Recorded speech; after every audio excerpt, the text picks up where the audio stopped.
Ethical Perspectives on the News is produced by the Interreligious Council of Linn County, which is solely responsible for its content. The views and opinions expressed on this program do not necessarily reflect those of the staff and management of KCRG TV9.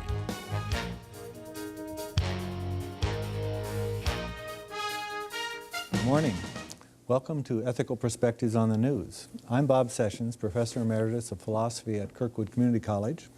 This morning we will be discussing a topic of concern to all Americans, our exorbitant and rapidly increasing healthcare costs. Most of our public discussions of medical costs have focused on Medicare, Medicaid, and our new Affordable Health Care Act. Healthcare entitlements are huge, and growing portions of our federal and state budgets must be reined in if we want to avoid government bankruptcy, dramatic cuts in other programs, or both. But it might be a mistake to believe that the major reason medical bills are killing us is because of these programs. If we privatized all health care programs, we would still be facing rising astronomical costs, and a good case can be made that governmental insurance programs like Medicare hold down costs for many people better than private insurance could. The March 4th edition of Time magazine, which I highly recommend you look at, ran an extensive story by Stephen Brill that attempts to answer the questions why American medical costs are so high and what we can do to reduce them. Brill claims that this year we will spend $2.8 trillion, 20% of our GDP, on medical care, which represents nearly twice as much as per capita as other developed countries, and that this inflated spending does not give us concomitant results. For example, our infant mortality rate ranks 50th in the world, our life expectancies are falling behind other countries, and so on. Compared to other countries, we spend about $750 billion additional dollars annually for health care, Brill claims. Why? And what can we do to steer off this path of spending more money with unsatisfactory results? This morning we will try to address the two questions posed by Brill to bring some perspective to our medical cost crisis. Happily, we have three very knowledgeable people to help us understand the scope, causes, and some possible solutions to this mounting problem that will bankrupt us if we do not rein it in. To my left is Dr. Marionette Meeks, who is now the Director of the Iowa Department of Public Health. Next to her is Ted Townsend, who is the President and CEO of St. Luke's Hospital, and Peter Damiano, who is the Director of Public Policy in Iowa City. So thank you all for coming. Very privileged to have you here. Each of you has far more knowledge about healthcare costs than I do, and probably Brill does as well. So maybe we can start with your perspective on why costs are so much and how high are they. So Marionette, why don't we start with you? I think all of us here would agree that healthcare costs too much. And probably the most important thing that we can do is to try to set up our system or realign our system or competition in our system to bring healthcare costs down. But I'm not sure that I exactly agree with all the assertions that Stephen Brill made in his Time magazine article. So I'll switch it just a little bit. Instead of asking if we do Medicare for all, would that bring down cost? And I'll say, how do we know, and can we say definitively, either Stephen Brill or anyone else in the healthcare arena, that Medicare isn't the reason why healthcare costs have escalated? It's easy to agree that healthcare costs are too high in this country, and particularly given the outcomes that we have on a national level. If we look at it on an individual basis, all of us who are well insured in this country have great good fortune and get excellent care, particularly here in Iowa. We have a great reputation for high quality care at relatively low cost. But there's no denying it still costs all of us more than it should. Right, and Bob, when I think of it, I think there's sort of two aspects that you could split it into. One is more or less the business side of it, if you will, and the fact that healthcare is about 1/6 of our entire economy, and it does produce a lot of jobs and a lot of different types of outputs in the economy. As you mentioned, about 20% of our GDP is healthcare, and that's not really planned. That's just what we do end up spending. We don't really have a healthcare system. It's not like we have anybody who says this is what we're going to spend on healthcare. That's just what it sort of turns out to be. Then the other is really what we're doing with that and the health side. And that's a very different aspect, and really only about 10% of our health is related to our healthcare delivery system, yet that's where we put most of our healthcare spending and our dollars into the healthcare delivery side that only affects about 10% of our health, and that's where Dr. Miller-Meeks and the Department of Public Health really come in, and the fact that we don't put that much into things like behavior and whether it's smoking or substance use or a lot of other things that actually affect our health status in addition to the healthcare delivery system. So you're saying one of the reasons why we have such high healthcare costs perhaps is because we put too much emphasis on medical care and not enough on prevention, lifestyle, public health, and things like that. Right, yeah, I think that is one component of it. There was a recent study done by the Institute of Medicine that also showed that the evidence base for a lot of what we do, which we don't like to think about, sort of this quality cost loop, isn't what it should be, and that about a third of all of our healthcare spending is actually wasted because we don't have the evidence base for it. Not waste, fraud, and abuse, that's about another 10%, but just the fact that we're spending on things that don't necessarily produce the outcomes that we think they're going to get. Can you give us some specifics so we can maybe get some response from the other two? Well, it can be, for example, everything from the fact that we don't have care coordination that's connected to the health care that we get. So once you go in for health care, then connecting back to what some call community utilities or community care coordination to other types of services that might help with a hospital readmission or ending up back in the emergency room are not there. So we end up having sort of this loop between that initial healthcare spending and other aspects of that. And, Well, I think the point is valid that there's health and then there's medical insurance. And the Stephen Brill article in Time is focusing upon the insurance aspect of it, whether the insurance is private insurance or Medicare or Medicaid, so a government insurance program. And so, yes, there are those two aspects of it. And from the health standpoint, certainly individuals are responsible for a great amount of that, and they can look to themselves. So you mentioned smoking cessation or not smoking, obesity, substance abuse, and whether those are addictive disorders, whether we have control over those or not have control over those from a personal standpoint. What we eat, what products we consume, how much exercise we get, and what excuses we make to not exercise or to not walk, how close we park to the front of the building, and i.e. where did I park today when I came in. So certainly that's the health component of it, but I don't think that still is going to address why costs are high in the United States and then what can be done about lowering cost. And if you look at healthcare inflation, after the advent of Medicare, healthcare inflation was much higher than the the CPI or the government's measure of inflation. So why are those things disparate? And one can make the argument that Medicare has something to do with that because they hold down prices, and it works on the demand side of the equation. So if you increase the level of benefits that people have access to, but you don't control for how often they utilize those benefits, you're going to see cost come up. So the government's response to that is to lower what they pay providers or what they reimburse. And then the healthcare delivery system tries to make that up on the other side by keeping their cost. For private insurers, it's not shifting costs so much as it is that there's not a true marketplace or a fair marketplace, if you will. And I think Mr. Brill mentions that in his article, that we have a marketplace. We don't really have a marketplace in healthcare that's aligned to give the competition, aligned to give value to the patient at a price. I did LASIK eye surgery, and that's where you have a marketplace. And so you found that you could have very high quality at very competitive cost, and people responded to that.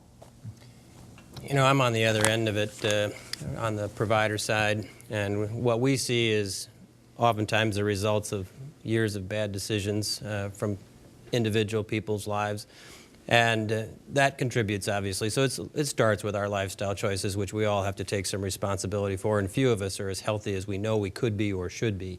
But then we do start to rely on what I'll call the American fix-it mentality, which is you go to a system and you expect it somehow to just fix your problem and to fix what's wrong or fix what's broken. And in this country, again, culturally, we have a very technological orientation that if we put enough technology or dollars toward it, we're going to be able to fix that problem, and we'll even almost be able to turn back time.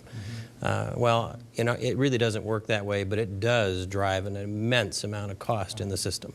You mentioned before that Iowa has a very fine healthcare system, and I would agree. But one of the things Brill mentions that does, in many cases, drive the cost up is that a lot of people who have good insurance, like all of us here have, tend not to know how much things are costing and are willing to undergo whatever is recommended or possible in order to get the most complete results and so on.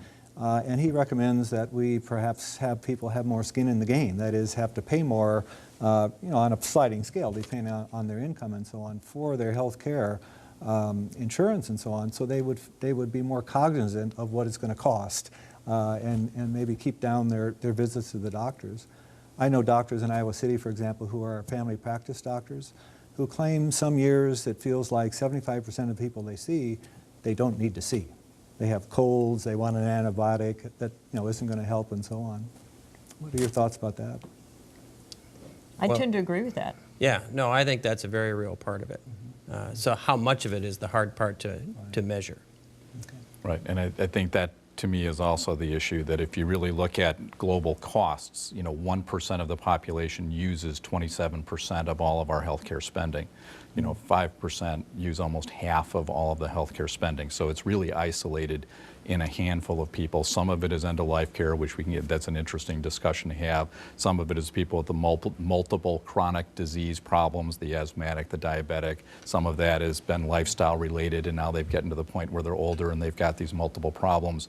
And that's where, a lot of our spending is, and actually almost half of the spending is related to about 5 different diseases, mood disorders, cancer, heart disease, diabetes and asthma. And again, a lot of those have behavioral components to them, but we don't really know how to address, as we've been talking about, really how that behavior change, both on the part of the person or on the part of the providers on how they deal with that. And those aren't things that necessarily physicians or hospitals are the ones that are going to really help with. They're, the diabetic and changing that lifestyle and the exercise and nutrition is something that actually might be better dealt with out in the community better. I mean, everybody needs to have some skin in the game. I think you can philosophically agree with that. The hard part, as I said, is how much. And, for someone here in this room, a $100 copay may not be any problem at all, might not dissuade us from any kind of access to care. But I know in our own free clinic here in Cedar Rapids that if there's any implication of any charge at all, some people don't access even the most basic care that actually could do them a great deal of good. So it's a very tricky equation to how do you get that skin in the game without denying access to care or even implying that some would have difficulty with that access. Well, or if whether that skin in the game really is going to address the healthcare, our global healthcare spending. Again, when so much of it is isolated in a handful of people.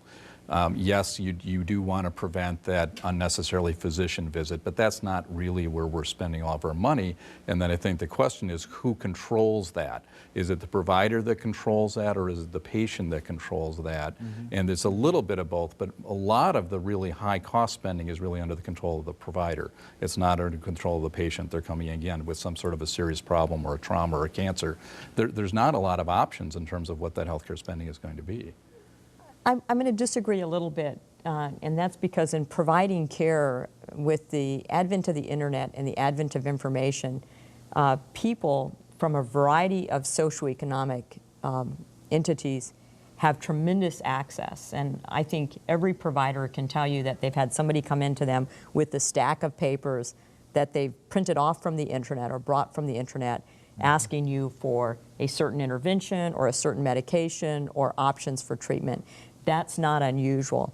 And I do think that even with low-income people, that you can design a system, even if it's pre-funded by taxpayers, that allows them to have skin in the game. And by far and away, the best healthcare research indicates that if there are copays or deductibles, or if there's skin in the game, that people are more conscious of how they spend those healthcare dollars.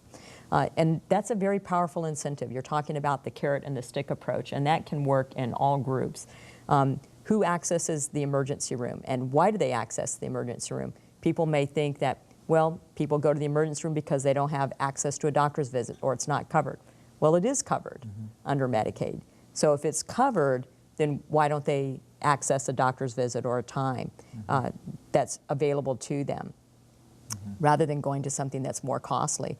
So there is consumer responsibility for the healthcare system. I think that's kind of where you're driving at. Right. Do we have a responsibility as well? And I would say, yes, we do. And there's ways to design a system that would get around that, using health coaches, be they retired doctors or nurses, retired, hospital administrators or personnel that have knowledge of the healthcare system, helping to navigate that healthcare system. But I do think there's ways that you can alter the system and incent the system so people do in fact have skin in the game and they're conscious of what they're consuming and how they're consuming.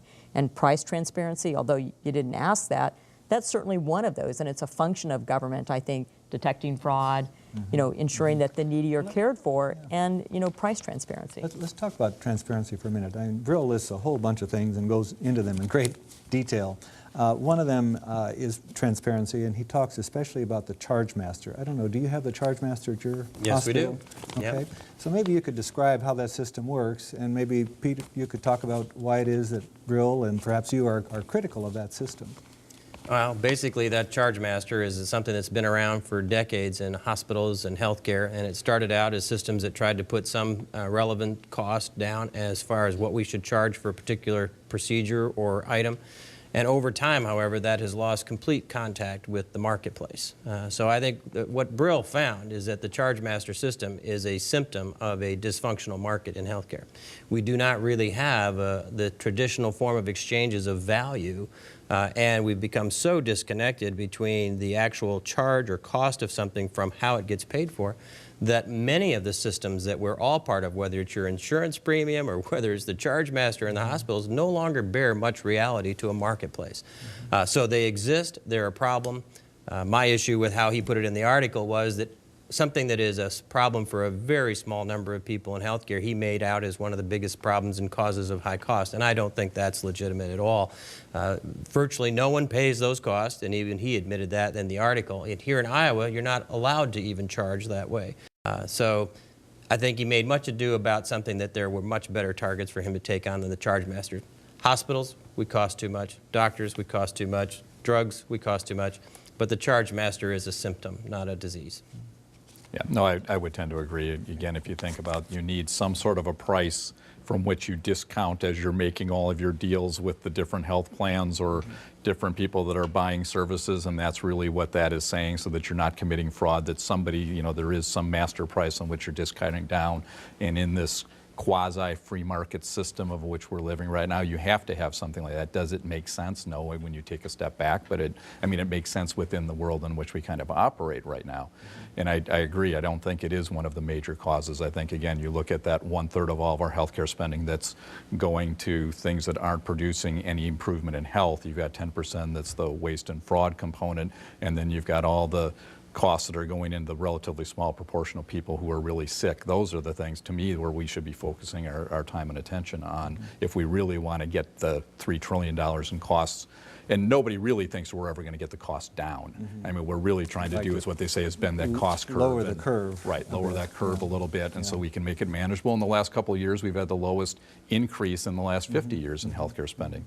Some people are attributing it to some of the introduction of things with the ACA. Some people are saying it has to do with because of the decline of the economy and that healthcare spending, get spending down. It's hard to say for sure. I think where we're going from here now with the accountable care organizations, which are starting to develop as a part of the Affordable Care Act, where you are putting pressure on the providers to be looking at health care costs and how you can manage those populations of people, which is really a public health concept. We've been talking about doing this going back to the 70s and President Nixon when he passed the HMO law and other kinds of things. We never have really been able to get at it, and maybe this will be an attempt to really look at improving health of populations, which can both improve quality and reduce costs, but we'll see. It's early on, and we don't know yet. Iowa is a blue state, so we're working in that direction. I'd like maybe for a few minutes, we don't have a lot of time left, it goes so fast on this program, to talk a bit about Medicare. You raised the issue before that maybe Medicare is much of the problem. Brill makes a case that, and he gives a lot of examples where somebody on private insurance got charged $19,000 and somebody on Medicare for the same services and so on got charged $1,000.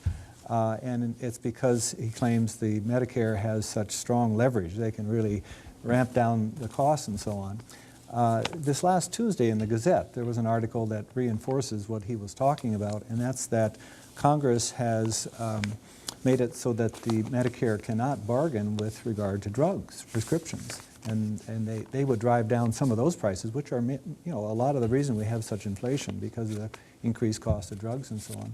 So what do you think about, you know, some of the details of what he's saying, the comparison, how Medicare can drive down costs in some cases and so on?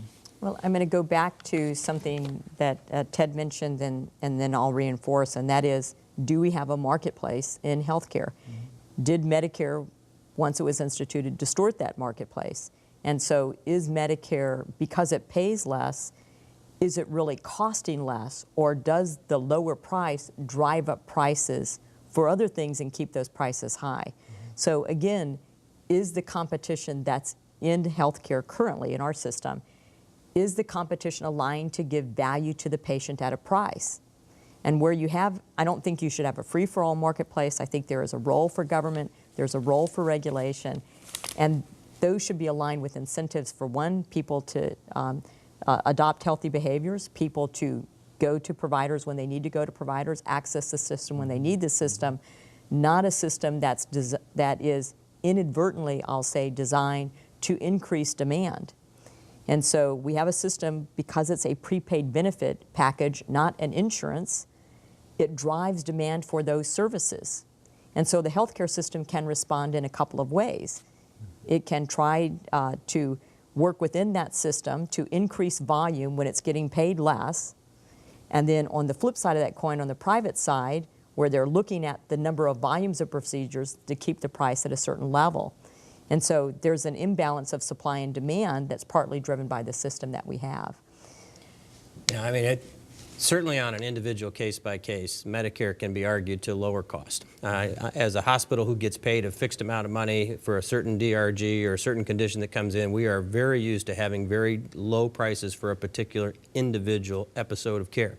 So I think the part of your question was, did the federal government slip up by not letting Medicare negotiate with pharmaceutical companies? And the answer is absolutely, because there are opportunities where they could reduce cost. But overall, what Mary Ann's talking about is it actually could be, I think you can show that it dramatically increases demand once you make that an entitlement. And in fact, one of the most interesting things I saw in the last couple of years was a chart that showed our national cost, healthcare costs compared to others by age. And we track right with every developed country until we hit about 58 years of age. And I think you can argue that that's the impact over the last 60 years of a Medicare program that actually drives up utilization and expectation of what kinds of services people should expect. So you could argue on the macro level that it actually increases cost by increasing demand. One of the other things I'll mention about whether or not Medicare should have negotiated with prices, and I think people often don't look at this. So I was at a Harvard leadership course, and we were talking about the Accountable Care Act and Medicare, and then the prescription drug benefit of Medicare Part D. And so that's where you're getting at negotiating prices. Mm-hmm. And people don't often recognize that Medicare Part D is the one entitlement program that has come in under budget, under cost, unlike Medicare, unlike Medicaid. And one of the things that it drove was that because it was a pool of money that individuals had to purchase drugs, one of the things that happened after the advent of Medicare Part D was Walmart coming out and saying, we're going to sell generic drugs for $4. Now, that was the marketplace responding to an incentive. So rather than Medicare saying, we're going to cover this formulary of drugs, this is what's covered, this is what you have, said, here's this pool of money, this is for each individual to spend on drugs, you have a donut hole here, but it allowed the marketplace to come in and offer a very powerful incentive. The drug pharmacies wanted to have access to those people that now had this paid-for benefit. Mm-hmm. And in order to do that, they offered generics at $4. Now, the other alternative was Medicare to say, here's the usual customary fee, so back to the charge master. Mm-hmm. So on the provider side, the physician side, it's usual and customary fee. What they would have done is said, here's the price of a drug, this is what we offer for that drug. There would have been no incentive to lower that cost beyond what Medicare was going to negotiate for that price. Mm-hmm. So the marketplace in that case worked because of the way that the system was designed. Do you have other perspectives on Medicare? Well, I think it's, you know, we're talking about insurance as it affects healthcare spending, and we know that all insurance distorts the free market in the sense that you don't know what those costs are. I think it's interesting, though, when you try to limit Medicare And we saw that with the discussion that was going on when the Affordable Care Act was being put into place or just being debated, and the whole thing about death panels and the fact that half the people in the country still believe that there are death panels as a part of the Affordable Care Act. And that just came out of a Republican legislator in Florida that was suggesting that physicians should be able to get reimbursed for end-of-life counseling, and that they were going to include that in there. And the opponents of the Affordable Care Act then said, well, that's rationing. We're going to start setting up death panels and who's going to get care, who doesn't. And I think it's just an important, and it's not, I don't mean that as a partisan or one side versus the other. It's just, it talks about how difficult it is when you really start talking about limiting services to people in any way once they have that, and particularly with Medicare where you have a benefit. And it's again, it's something that people have been paying into for their entire life, so it's part of their payroll tax, so they have some belief that this is mine and I'm paying for it, but how do you do that?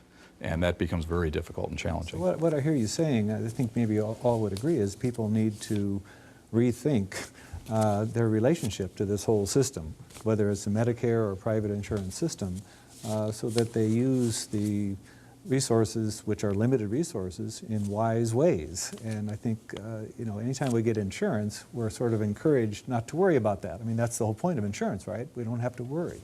So part of what needs to happen is public education, it seems to me. I think of public education and to realize we have a benefit package and we have insurance. We don't utilize auto insurance or our homeowners insurance the way we do health insurance. And if you look at those hospitals that are small hospitals, medium-sized hospitals, in Iowa, for example, if they have primarily a Medicare payer system, those hospitals are struggling. So if we want to modify that to have a healthcare system that's a Medicare for all, as suggested in Stephen Brill's article, then I have really questions about which hospitals can survive and how they survive and what happens to a rural state or small state like Iowa.